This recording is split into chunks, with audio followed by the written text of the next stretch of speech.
আমার হাতে মরিচের গুঁড়া, বাট কিন্তু এটা আমার কাছে মরিচের গুঁড়ো বলে শেষ নয়, কারণ এই মরিচের গুঁড়াটা ভাই তৈরি করতে আমার অনেকটা সময় এবং শ্রম ব্যয় করতে হয়েছে। আপনারা নর্মালি বলতে পারেন যে একটা মরিচের গুঁড়া তৈরি করতে এতটা সময় এবং শ্রম ব্যয় করতে হয়, কিন্তু হ্যাঁ ভাই, আমাদের ব্যয় করতে হয়, কারণ আমরা এটা নর্মালি যদি তৈরি করতাম তাহলে এতটা সময় এবং শ্রম লাগতো না, কিন্তু আমরা নর্মালিভাবে তৈরি করি না। এটা আমরা স্পেশাল তৈরি করছি। এখন বলতে পারি স্পেশালি কী ভাই? স্পেশালি বলতে আমরা এই মরিচটা যদি যদি এই মরিচটা বাজার থেকে নিয়ে এসে ডাইরেক্ট পাউডার করে প্যাকেজিং করে দিতাম তাহলে এটা স্পেশাল থাকতো না, এটা নর্মালি হয়ে যেত।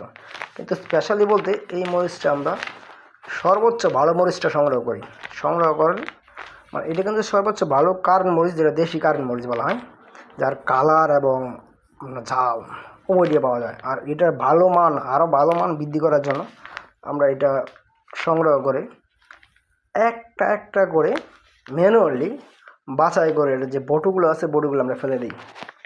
বটুগুলো ফেলে দেওয়ার পর এইগুলো আরও ভালো মান আরও ভালো করার জন্য আমরা কি করি, এটা রোদ্রে শুকাই, মরিচগুলো রোদ্রে শুকানোর পরে ওই মরিচগুলাই পাউডার করে এই পাউডার ম্যানুয়ালি আবার চালনা দিয়ে চেলে যে ভালো মানের পাউডারটা আমরা পাই ওইটাই আমরা প্যাকেট করে ওই মশলাগুলো আপনাদের কাছে আমরা পাঠিয়ে থাকি।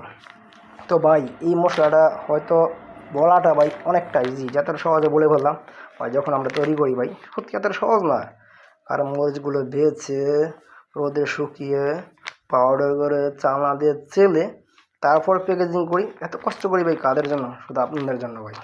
যে আমি চাই যে আমার এই মশলা কোনোভাবেই যেন ভেজাল না হয়।